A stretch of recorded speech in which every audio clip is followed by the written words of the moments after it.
ఎందుకు చెప్తా అంటే అధ్యక్ష, అప్పులు అని చెప్పి ప్రజల్లో మభ్యపెట్టి వాళ్ళ ట్రాన్స్ఫర్స్లో తీసుకెళ్ళిపోయి వాళ్ళకున్న ఇది ప్రచార మాధ్యమాలతో చెప్తున్నారు అధ్యక్ష. ఇదిగో చూడండి అధ్యక్ష, మీరు ఇచ్చే మా ఆర్థిక మంత్రి గారు ఇచ్చింది సీటే కదా సార్ అధ్యక్ష. ఈ రాష్ట్రం ఏర్పాటైన తర్వాత ఏది 2000 బైఫర్కేషన్ తర్వాత వచ్చిన తర్వాత 1,18,000 కోట్లు వచ్చి బైఫర్కేషన్ మనకు అప్పు వచ్చింది అధ్యక్ష. మనకి దాంతోపాటు గవర్నమెంట్ గ్యారెంటీస్తో కలిపి ఇంకో 14,000 కోట్లు అధ్యక్ష. అంటే 1,32,000 కోట్ల 79 కోట్లు 1,32,079 కోట్లు అధ్యక్ష. చంద్రబాబు నాయుడు గారు ఛార్జ్ తీసుకొని వచ్చాము. ప్రజలు చెప్పమనించారు, దేవుడు కరుణించాడు, ఆయన ముఖ్యమంత్రి. ఓకే, అప్పుడు ఆయన 14 నుంచి 19 వరకు ఆ మొన్న అప్పుని 1,18,000 2,57,000 కోట్ల 510 కోట్లకి తీసుకెళ్ళారు అధ్యక్ష. 2,52,000 కోట్లు. అదే గ్యారంటీ గవర్నమెంట్ గ్యారంటీతో కలుపుకుంటే అధ్యక్ష, 3,13,18 కోట్లు అధ్యక్ష గవర్నమెంట్ గ్యారంటీతో. అదే మళ్ళీ 2019 నుంచి 2024 వరకు మళ్ళీ ప్రజాభిమానించాడు, దేవుడు కరుణించాడు, జగన్మోహన్ రెడ్డి ముఖ్యమంత్రి అయ్యాడు అధ్యక్ష. అయిన తర్వాత ఈ 2 లక్షల ఏదైతే 2,57,000 కోట్లు ఉన్నదాన్ని 4,90,000 కోటికి పెరిగింది అధ్యక్ష.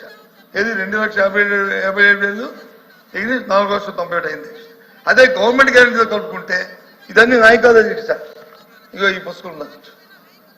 గవర్నమెంట్ గ్యారెంటీతో కలుపుకుంటే అధ్యక్ష 1,54,000 కోట్లు గవర్నమెంట్ గ్యారెంటీ కలిపి 6,46,000 కోట్ల 531 అధ్యక్ష. ఇది ఆర్థిక మంత్రి గారు ఇచ్చిన బడ్జెట్లో ఉన్న లక్షల అధ్యక్ష. ఇవి కాకుండా పోనీ ఏదన్నా యనమల రామకృష్ణ గారు వాళ్ళు వీళ్ళు ఇవన్నీ బారోయింగ్స్, ఇంక ఇవి కాకుండా గవర్నమెంట్ గ్యారెంటీ బారోయింగ్స్ చేశారు, కార్పొరేషన్ తప్పులు తెచ్చారు, ఒప్పటిగా తెచ్చేశారు అని అన్నారు అధ్యక్ష. అవి కూడా చెప్తారు అధ్యక్ష. అవి కూడా మా దగ్గర పబ్లిక్ సెక్టర్ తీసుకుంటా అధ్యక్ష. ఆ రోజు రాష్ట్రం బైఫర్కేషన్ అవుతున్న సమయంలో మన రాష్ట్రం చంద్రబాబు నాయుడు గారు అధికారం తీసుకున్నప్పుడు 14లో ఇంకొక 5,744 కోట్లు కలిసింది అధ్యక్ష.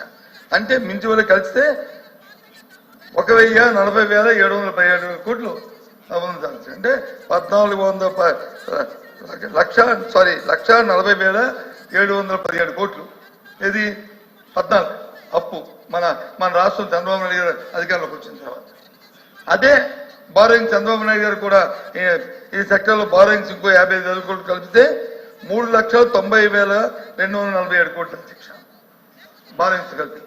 అదే జగన్మోహన్ రెడ్డి గారు మళ్ళీ చంద్రబాబు నాయుడు గారికి అధికారం అప్పచెప్పిన నేపథ్యంలో మా మంత్రి అయిన మా ఆర్థిక మంత్రి అయిన సందర్భంలో అది ఇంకొక 63,000 కోట్లు కలిసింది అధ్యక్ష. దేనికి 6,40,000కి అవి కలిస్తే అధ్యక్ష 7,21,918 కోట్లు అధ్యక్ష.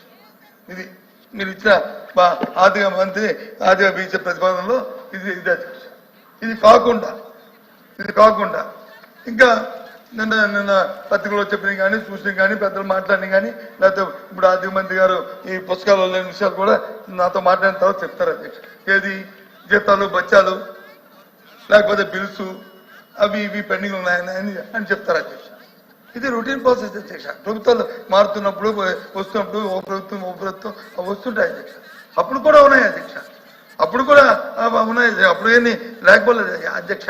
అప్పుడు కూడా సుమారు 47,000 కోట్ల రూపాయలు ఆ రోజు చంద్రబాబు నాయుడు గారి ప్రభుత్వం మారి మళ్ళీ జగన్మోహన్ రెడ్డి ప్రభుత్వం వచ్చినప్పుడు ఆ రోజు కూడా బకాయిలు ఉన్నాయి. బకాయిలు లేవు.